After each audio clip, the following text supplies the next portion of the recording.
Welcome to Talk Cosmos, the show where Sue Minahan and her panel of guests bring you leading-edge astrology conversations through a journey of soul growth patterns connecting astrology's energetic cycles. Get ready to understand your path in the cosmic roots of the stars.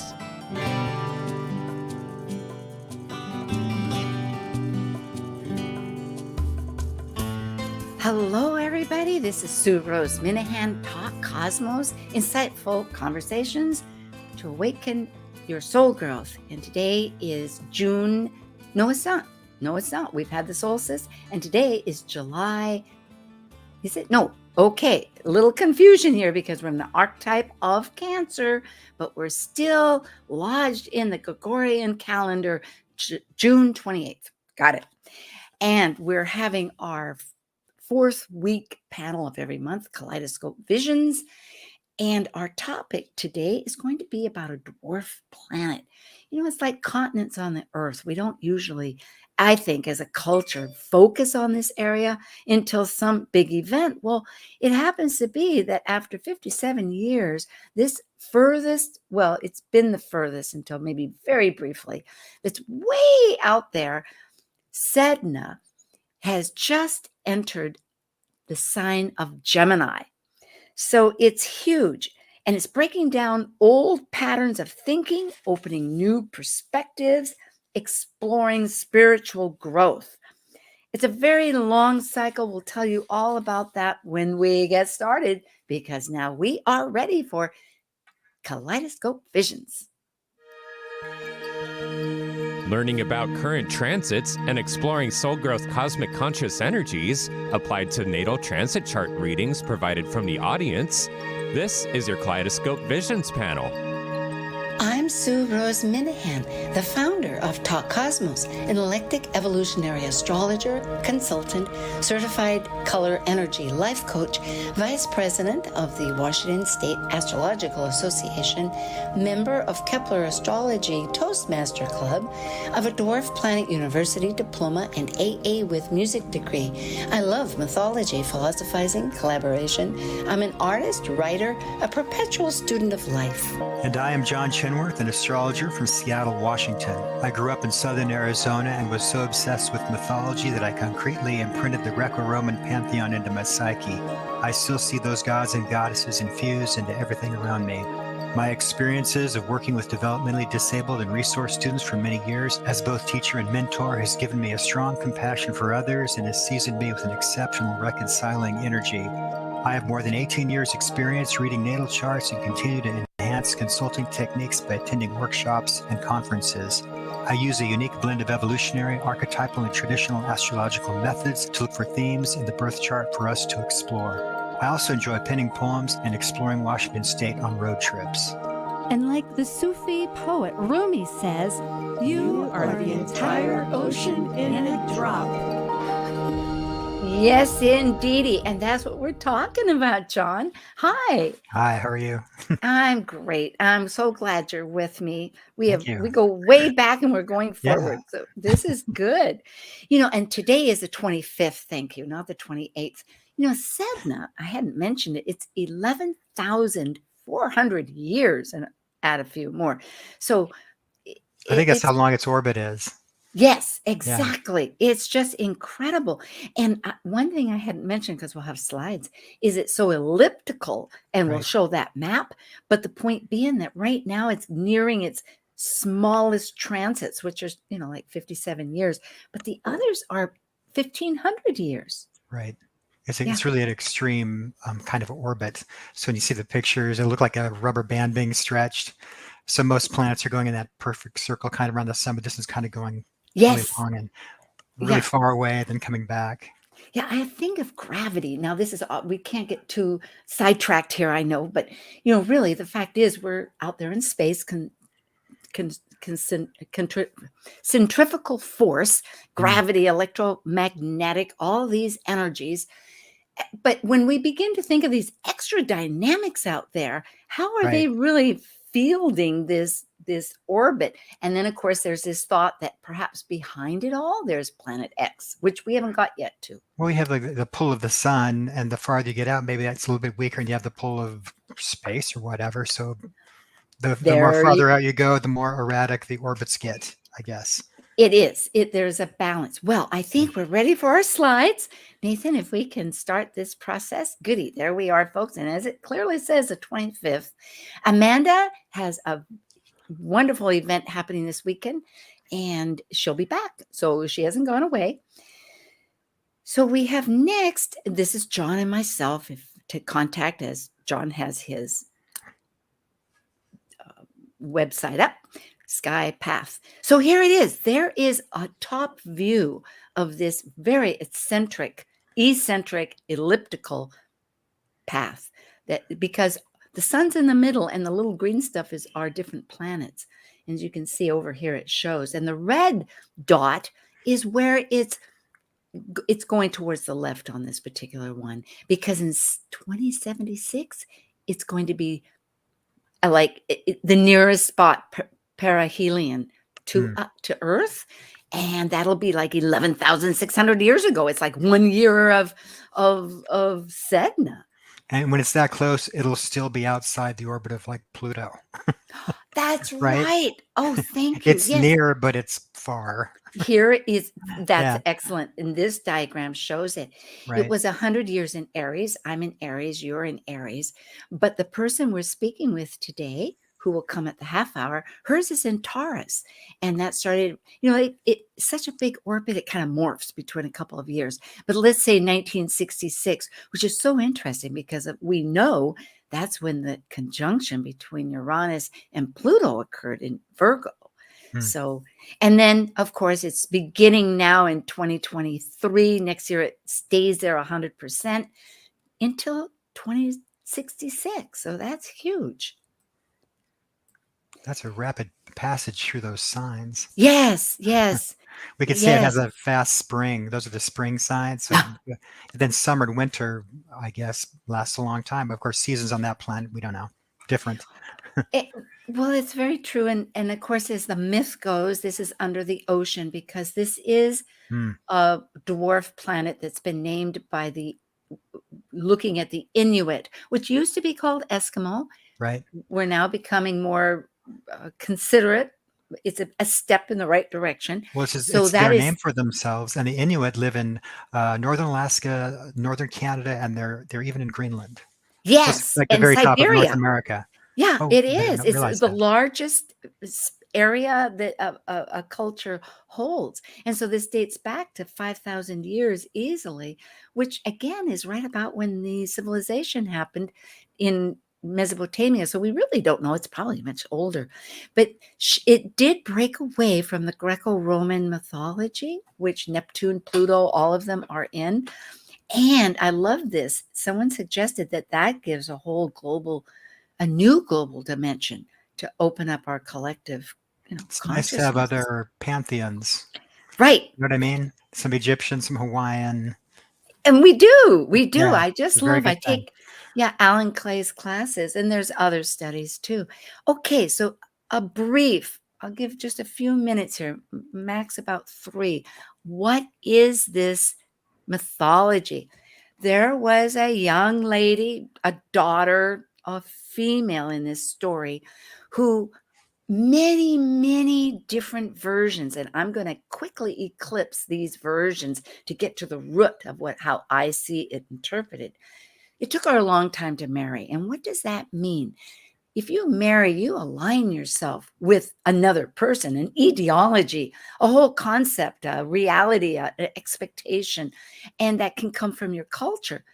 And some say that she rebelled. Some say that she finally just was picky. Who knows? And some say she even married her dog, which isn't so strange because in that world, everything has a soul. And we need to remember that. And so she does find finally a suitor, and he takes her off. But it turns out when she gets there that he's a bird king. Now, what does that mean? Birds indicate spirit. They are flights of fancy. They're flights somewhere. And it's our thoughts. So perhaps she was thinking, when you travel somewhere, you carry yourself. You think, oh, I'm on vacation. No, you're still with yourself. So she was with all her thoughts and all the impacted impressions and consciousness that she had. And he had promised her all this grand living. Well, maybe in his world it was grand living, but in her world of contrast, it was a hut, fish, raw, not her style and not her expectations of what she had identified with. And so she longed for her culture. And so she is rescued by her father, who represents, we could say, the height of that culture. If we think of it not so patriarchal, which it is coming from that culture. So of course he would be the lead person, but yet it is, in any case, it's that hierarchy. I'm being rescued. There's a sense of codependency. I think there's a sense of victimhood here. Oh, I can't do it myself. This is not what I wanted. I can't change anything. She wasn't going to talk bird language, I guess. So they go off into the ocean because she's on an island, which also indicates that she's been isolated with her own self.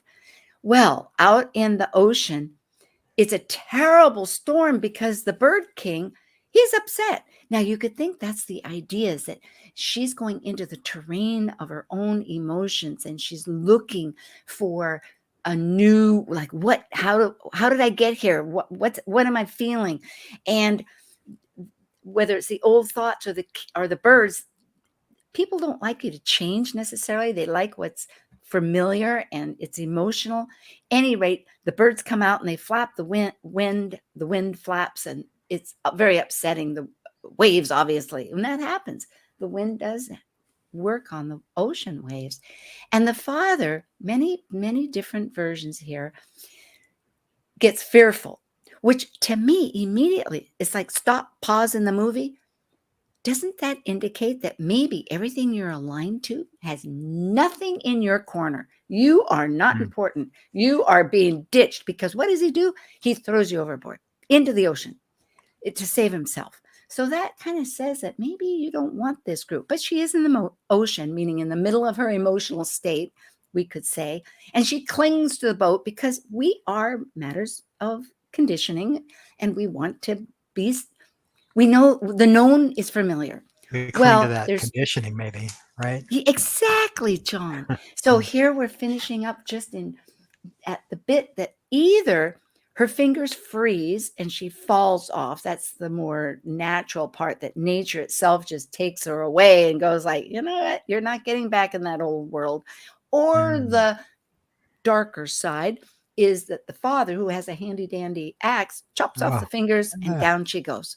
Right. So, as you can see, she gets capsized. But that's the magic. You could say, through the trials of holding on to that which really doesn't serve our soul and the growth of it, we have so much travesty and pain and difficulty. I think we've all understand this. But once we release that and see that new perspective, we transcend and become the goddess, the ruler. And those fingers became seals and walruses. And she also ruled the underworld.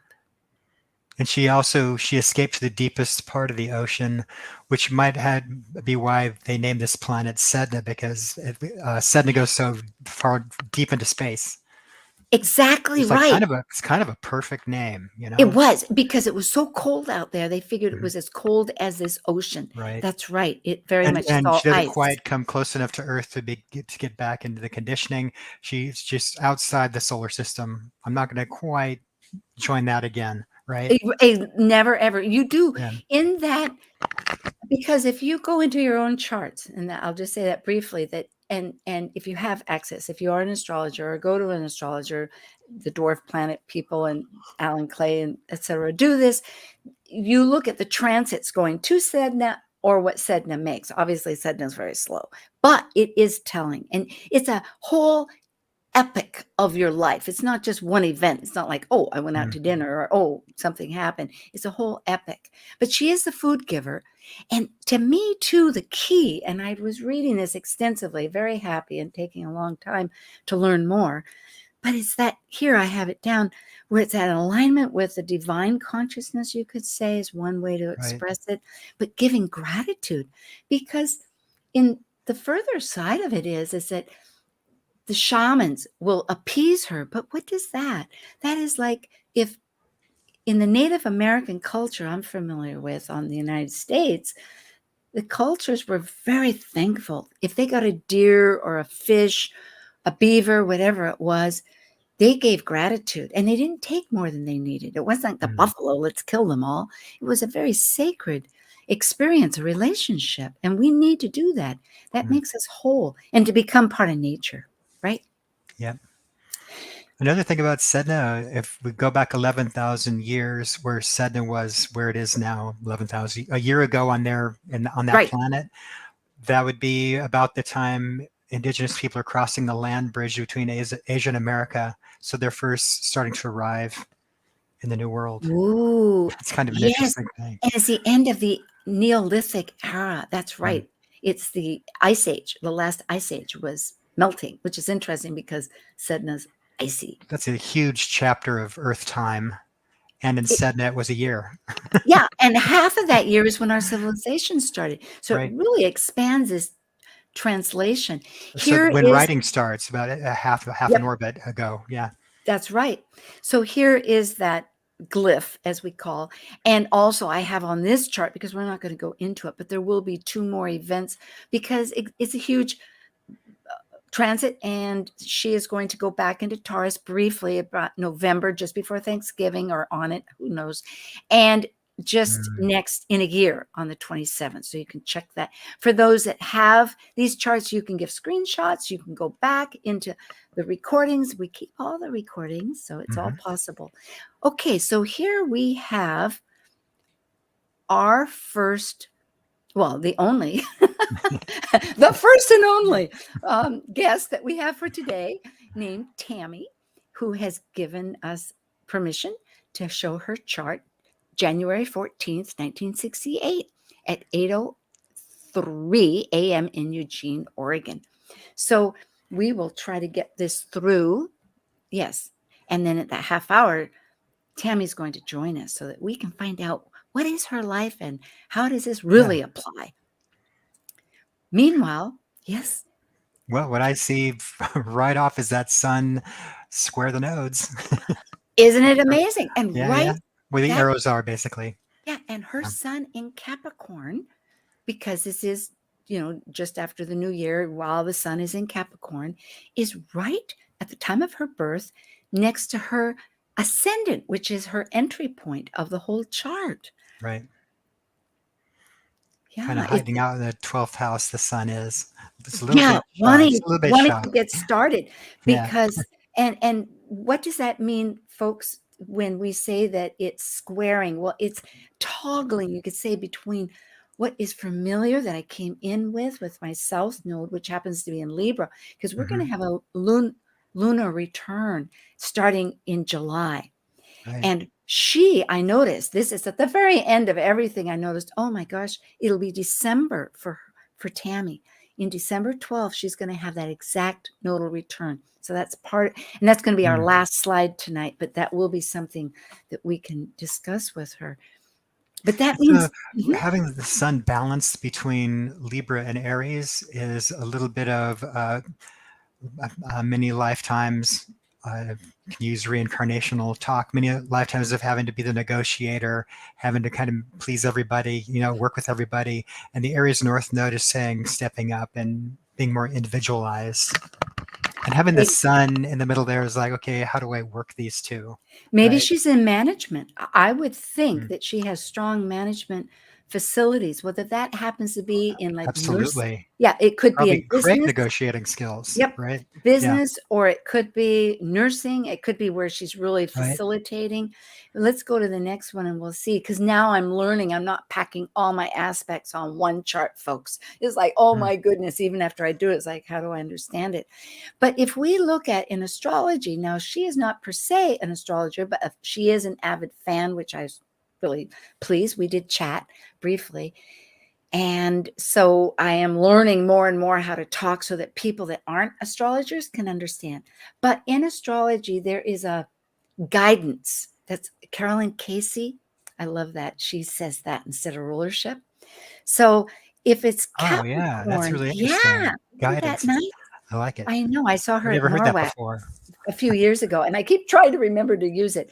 But Very good. Capricorn only has one guide, and that's Saturn. Unlike Aquarius, that before modern rulers would also take charge of Aquarius.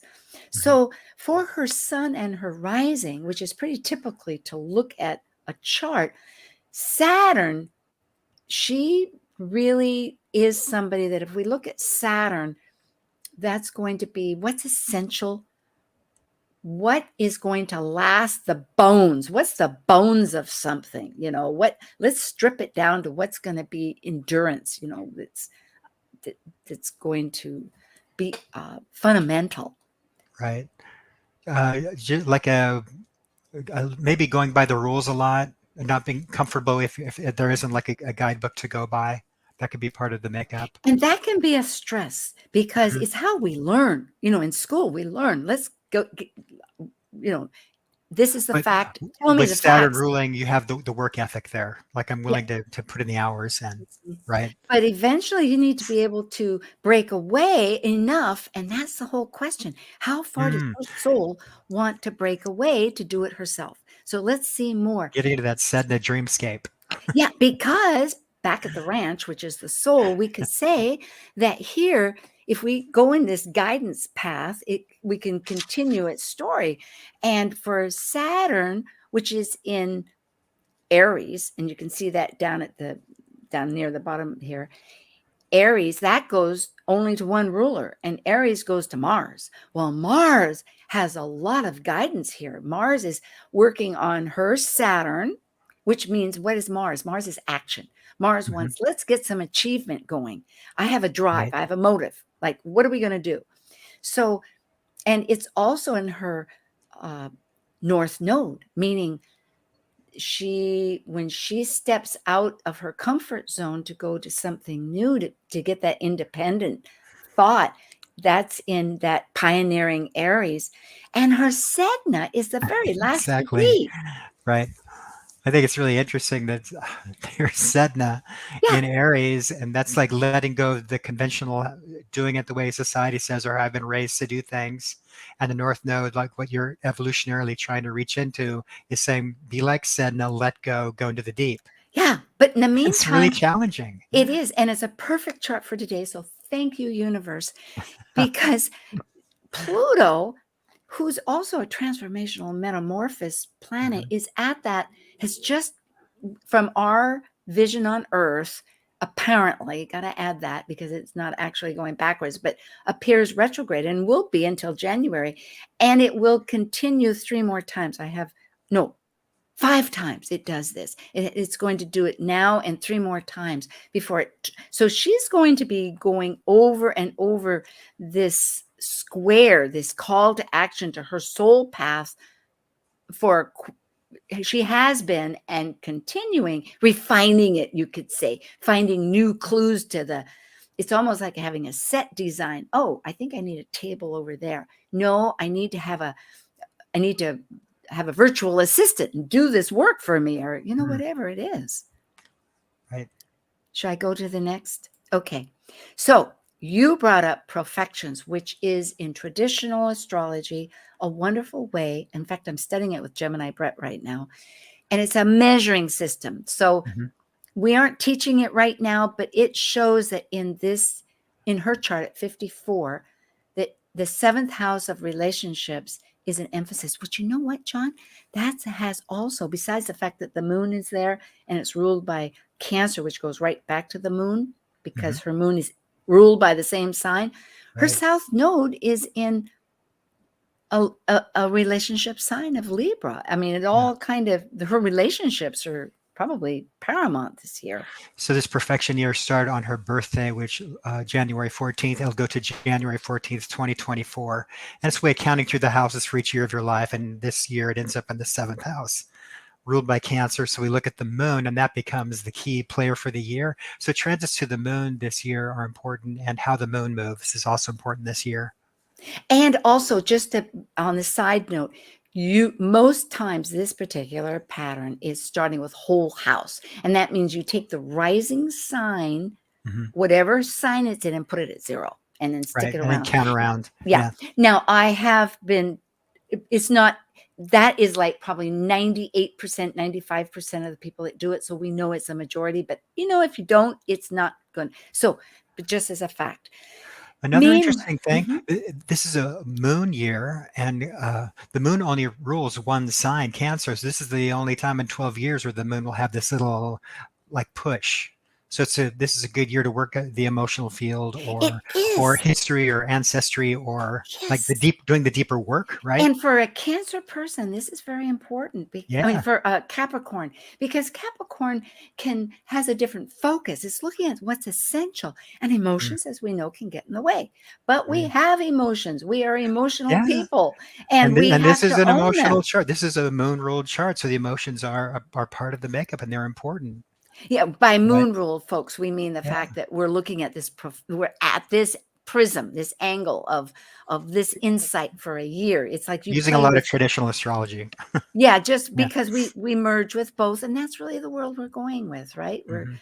using. So one important factor before we go to the next chart, and we have a few minutes, just briefly before we break away, is that there is a relationship, because relationships is, again, what astrology is. It's the cycles, and what are all these planets doing out there that have, because there's energy, vibrations between them.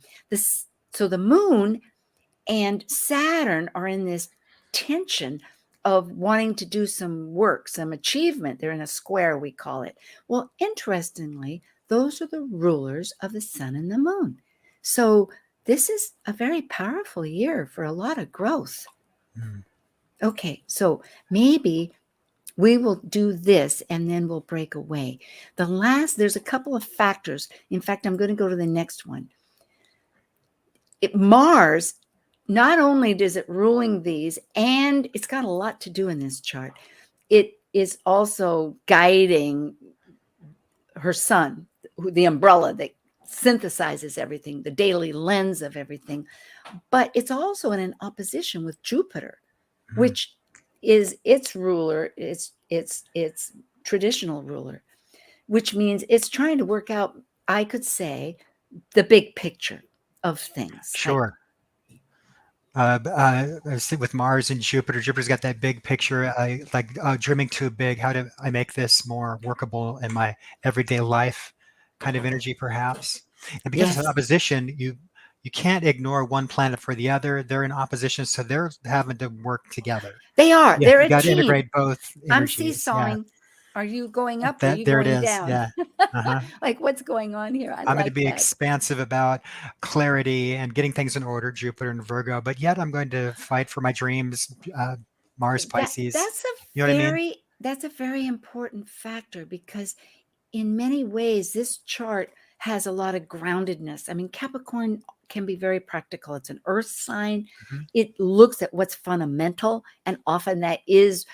But in this chart, there's such a call, because as we see a call for the esoteric, as we can see Uranus, she has that signature, generation signature in 1965 and 66, where the Mhm. outer planets Uranus of sudden nowness and the metamorphosis planet of Pluto were conjunct in Virgo, which has a lot to Too. perfect. Yes, and you That's on my too. chart. Yeah. A So little bit there's farther apart on mine.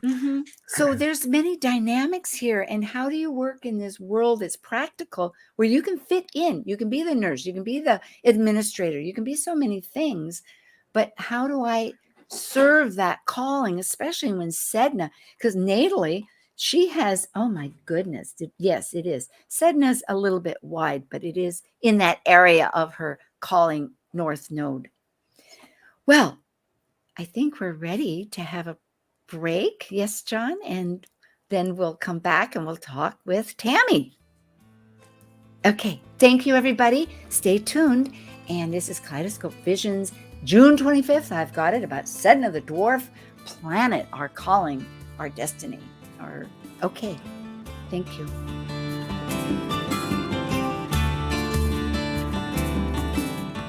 This is Martha Nerwin.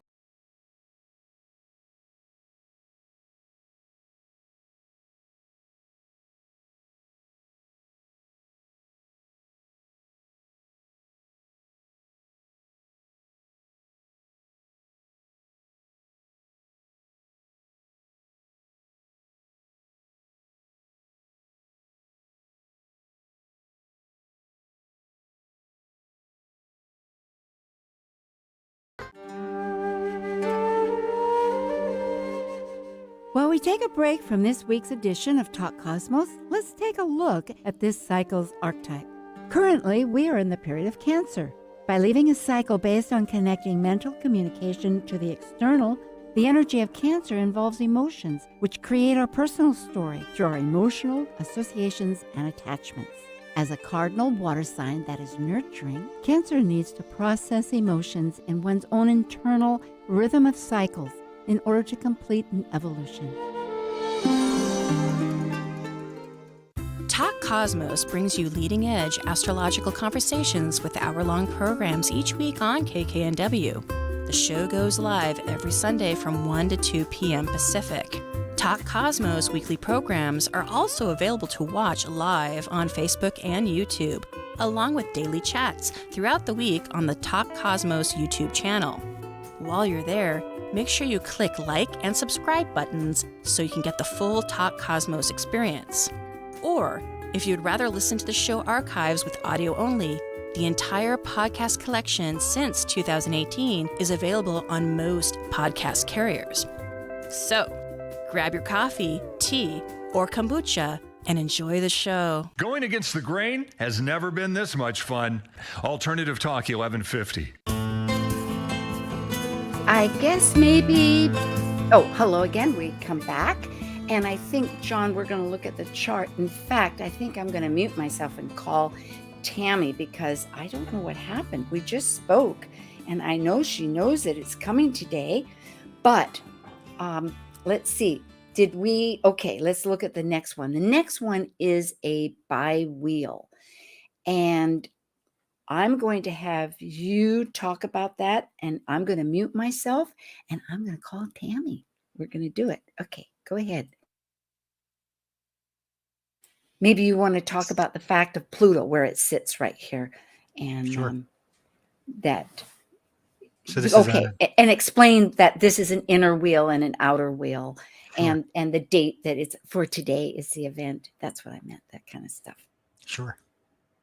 Right, so this is a bi-wheel. On the inside, we have the natal chart for Tammy. On the outside wheel, the light blue are transits for, actually, it looks like the 15th for when Saturn went to Gemini. And Pluto is on the ascendant. If you look to the left of the chart where the blue arrow is, you got Pluto right on the ascendant. We're going to talk about that.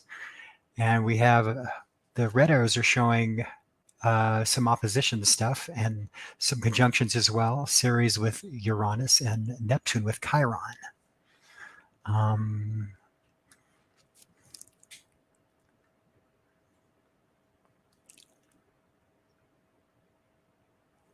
I'm looking at the chart here to see what else is going on. Pluto looks like it is square to the Sedna nose, or which we're whatever going to talk else, about or as here, well. I can go to here, you can talk about.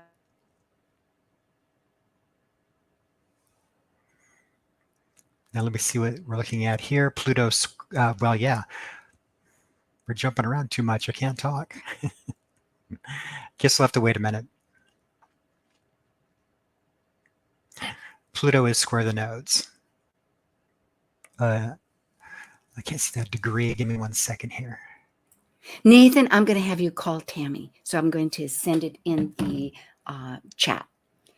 And then we will continue this. So I was talking about Pluto John. being square the nodes. Whatever you want to say, and keep going. Pluto is very strong. And I don't know, What happened? 29 I can't degrees. hear you. John? Hello? John, Can you hear me? I'm I can't hear talking. you. Oh. Hello? Oh, it's me. Okay, it's me.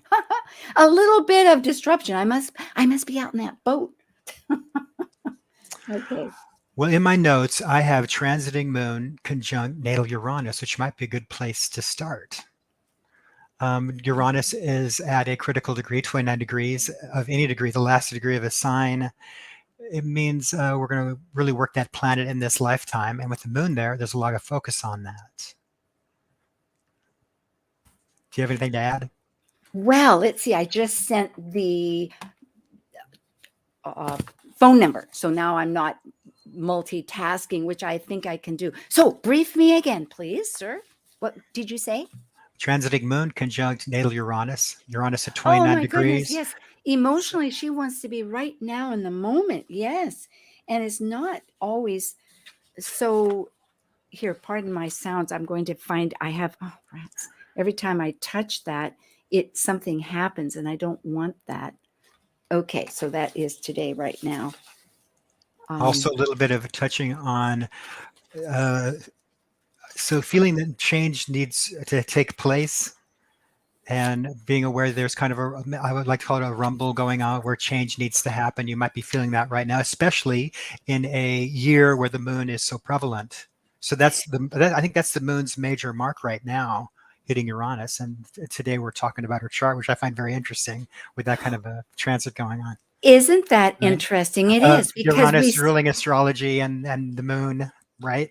And having a little bit of a push pull. How are we making? Because the moon is everything that's from the past coming into the present right now. And you're right, with Uranus, it wants to have it right now, but sometimes incorporating that. So the other thing and it just went over Pluto too. So those two kind of go together. Yeah, so transformation is just plain not a simple affair. It's a metamorphosis. I mean, we're moving to the next awareness, and I sure wish I hope we can talk to her so we can find out more about how she's actually. Oh, and by the way, folks, it's not a gibbous moon. It's a gibbous moon, not a full moon. I made an error on that. And I'm wondering, Nathan, are you having any luck? Yeah, she's on the line. Oh, good. Bring her on. Tammy, are you there? I'm here. I'm here. Oh, good. Yeah. Hi there. Just speak Hello. a little louder. So glad you could make it. We have some time here. Thank you. It was like a long voyage. We went to that island of Sedna and we came back and we're all with you. I'm joking. And I'm glad you could hear us. What do you do? I know that when we spoke, okay, let me ask you, you were listening. Does any of this add up for you? And what's your thoughts? We'd love to hear from you. Yes, it did. I can't even think now. About the conditioning go ahead. When you were talking about the transits and this change, I know that there's change, but I feel like there's some kind of resistance. Like I do want it now, and I go back and forth. So that makes sense, but it still seems so. Let me ask. Right. Okay, I can understand. Well, it would be because because Mars. Anyway, the energy is like, how do I break this incrementally down, if that's what you mean? I mean, what am I looking at? Okay, what do you do? It is like, if I may ask, do you have a career? Do you have a dream that you're working on? I mean, where's your energies focused? I help my daughter run her Airbnbs. So I interact with the people. I clean up. I sort of manage the supply list, just take care of the end on. Yeah, a lot of administrative. Yes, indeed. I can understand that. You're probably quite caring. You likely give them a great feeling of nurturing in that process. Do you actually contact them and negotiate the dates or any problems that they might have? Well, usually I do I keep the house up. I make sure the appearance are good. If the guests show up when I'm there, I help, show them around, or I, communicate with them on that level. Not as much on the paperwork part, but just the more Mm. personal kind of. Perfect. The moon loves to be personal, and in Cancer, that's so ideal. So thank you for helping us understand. You had mentioned about soul growth. Do you have dreams that you would like? And we realize that at this age of 54, you've had what we call a rites of passage where Chiron, there's different cycles, but what's coming up is this nodal return. It happens every 18 and a half years approximately. So you had one about 18 and a half years old, and then you had one about 37, 38, something like that. And it kind of it's one way to get realigned with a head start of a direction. Is there a direction that you're pondering of a study or of just a venture going out? I think that I've always wanted to just be able to be my own person. I haven't, growing up, I was taught a certain kind of religion, and they didn't like, I like more of the spiritual kind of world. And so none of my family liked that. So they would try to lead me, back over here. No, that's not good. Don't do that. So I'm trying to find my way back, but yet still have my family in my life. And that's been a hard journey, just to be able to be myself and move forward, and them accept me for that. This is like a great time to make some kind of leap or a realignment towards a dream, because the transiting north node, which moves backwards through the chart, is 2 degrees away from hitting Sedna, which I think is really interesting. So it's like the gateways are open. You say, try this. And I was also thinking with the strong Saturn and the Jupiter and Virgo and running the business, you have the foundation. So you always have that. You'll have the backup to practice trying new dreams on. Does that make sense? Not finding the words right, but does that make sense? Yeah. Have you ever thought of energy work of a class? I have. I have. I was told that I should do that. So yeah. But learning how to do it for yourself, not for other people right now, because the reason I say that it's a 2-step tango. I understand and I recognize, and it's very much really, nobody's going to chop off your fingers. We're not looking at that. But one does, in this transit, gain a perspective where their autonomy of soul purpose gains sustenance, and they're able to feed themselves and others. But yet it does require it through events. Because this is not okay. Let me show you next. You're in a pathway. It's not going to be immediate. But if you start exploring, Mars is good at exploring different studies that just speak to your heart, with whatever energy it might be, then it may. Am I stuttering too much? Anyway, these are what 5 different. It started. Pluto also is pretty predominant right now, because Pluto is the one that's squaring your Sedna. So it's saying change, let go of what's not working. What's your soul want? And you want something probably in the now. You've got that 8th house. I'm not trying to talk too much astrology here, but lay people, but I'm giving you facts that it's really core to you in some totally true sense. But it's like climbing a tree. You can't just get to the top. You've got to go one branch at a time. So take this time to just explore and talk, or maybe join little groups without a huge commitment, but you can begin sharing and finding out what's compatible, because it started at the spring equinox. It's right now, the 15th, when it's crossing over that area. Next January, after New Year's, so you're going to be feeling it in different dimensions, because, it gets right on that angle degree, and then it moves away. And then it's going to be 2 more. So next year, you're going to have 3 times where it's going to woggle, and you're going to refine. Yes, John. What do you think? Slow planets, when they meet each other, it's a long time. They go over each other very slowly again and again. It's a very gradual process. They don't move as rapidly as closer planets. That's why this is drawn out. If you go back, the transit chart, if you go back to that, transiting Pluto is trine natal Uranus, which I think is like a helpful guide. It's also saying change. And it came to my mind, willing to look into your uniqueness a little Now, bit deeper. where was that? Because here I could go. Transiting Pluto is trine natal Uranus. Okay, So- and it'll still be in this one, because what I've done is I've jumped to July, because like everything, that's where the universe offers us little, and I'm going to support you here, John, but I'm going to explain why I went here, because the universe gives us little stepping stones. We may not be aware of them, but that's one reason we're looking at astrology here, to say, you know what, this is true to you. There is a method. We don't know what, it's unknown. It's just like, especially it's not just Sedna, but for you, it is really somewhat, as you look back, going to be a huge path going towards what you will discover. Because here, okay, John, you were mentioning, okay, because Pluto's so slow, see in this outer chart, Pluto's still right there where it has been, and natal Uranus, which is where? Oh, it's up here, up at the top of the chart, is that little blue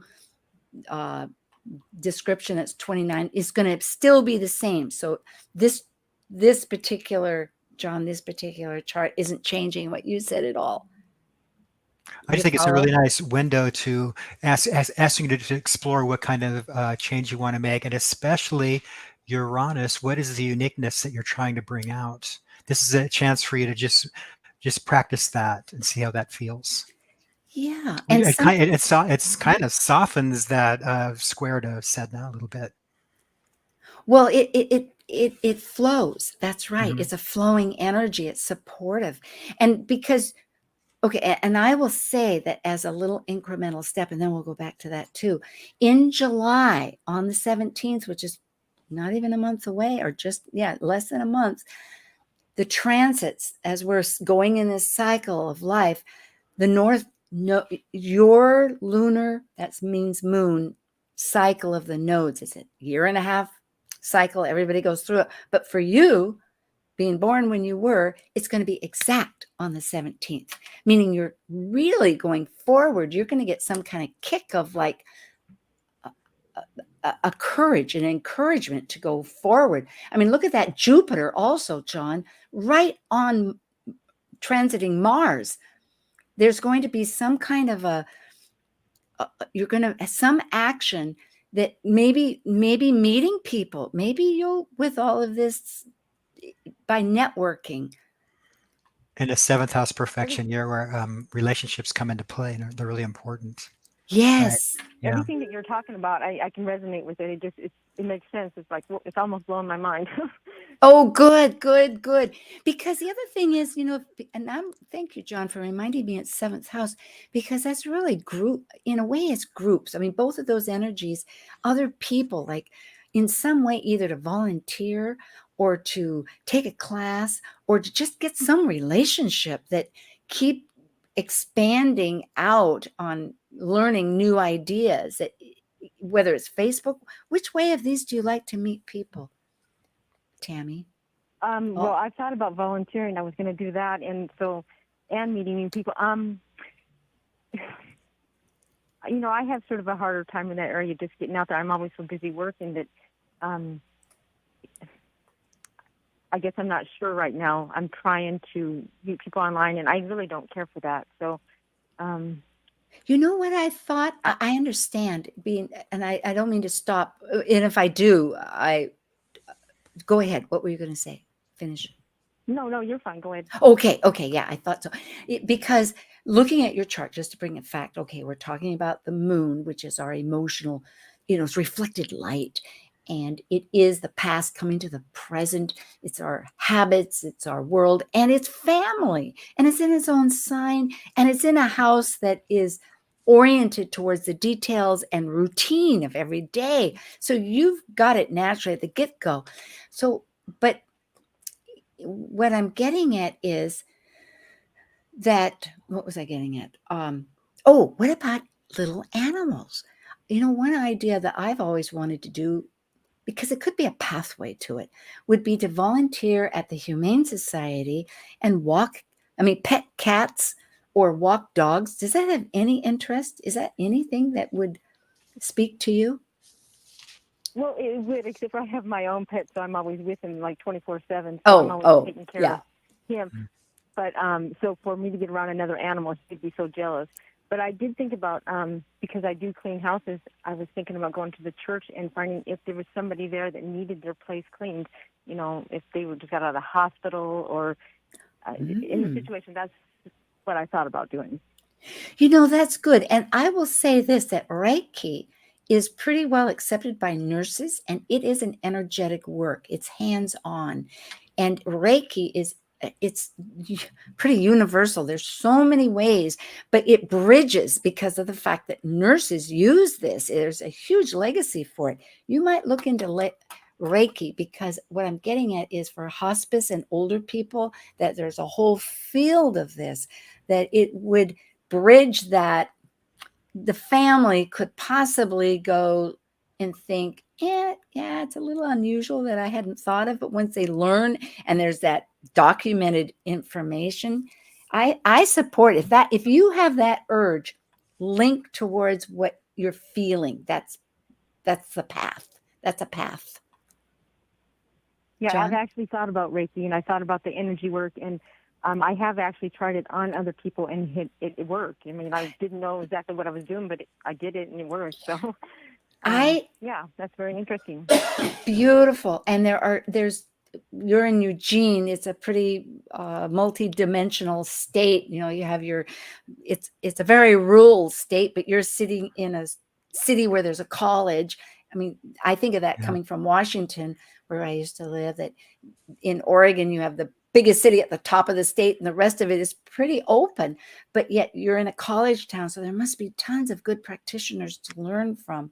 Matter of fact, you might be sitting in a garden. So at the top of the chart, you have Ceres conjunct the South Node, which is like being in a garden or having a past of that, and the South Node will pass over that. So it's like think about from your past what you've grown and what you can harvest to make the changes you want to make. So that's kind of nice, actually. It is, and it's a very rich background for making the change that you want to make. It's like the nutrition or the strength will be there, right? Yeah. And realize too, this is a process, Tammy.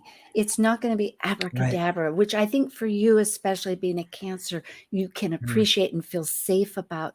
So by initiating something, you're going to grow and develop. Let's say the energies are just like the weather helps a plant grow if it gets enough rain or whatever the conditions are. Your soul, the whole energy, because it's still miraculous how it all works. But we have free will. And so it's going to be a pathway because with Cancer, it's a process. It's not where you have a due date. Yeah. So here, I wanted to also show that next in December, so in half a year later, so in July, you've got, where have we got? We've got a few minutes here. In July, in other words, there's help from the team, right? In July, let's see, Sedna. Okay, the North Node, because we do this big flip into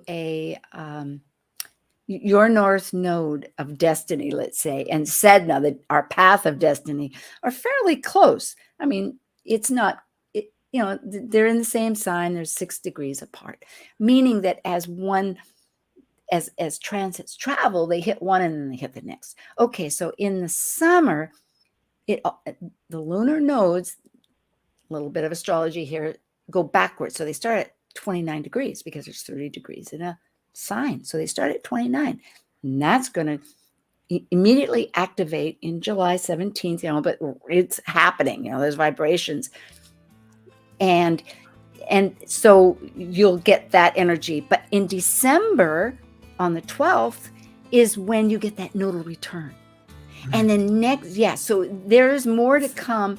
And that's also going to be right next to the new moon in Sagittarius of big ideas and everything. Oh, Tammy, well, And any groundwork we're doing now will help that nodal return in December. yeah, little bit, and Yeah. you'll be kind of talking back to yourself and whatnot. Thank you so much. You have a moment here. We have about maybe 45 seconds if you have something to say, and then our music is going to. I want to thank you. It was very good. It helped me to have some clarity on my path, and that's good. That's good. Yeah, Thank you, Tammy. yeah. I mean, I'm so glad, and I wish you much success. Thank you. Thank you so much.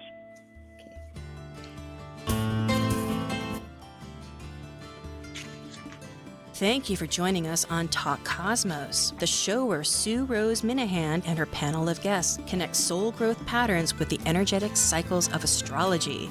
Be sure to tune in next Sunday at 1 p.m. Pacific Time to continue your journey through the roots of the cosmic pathway.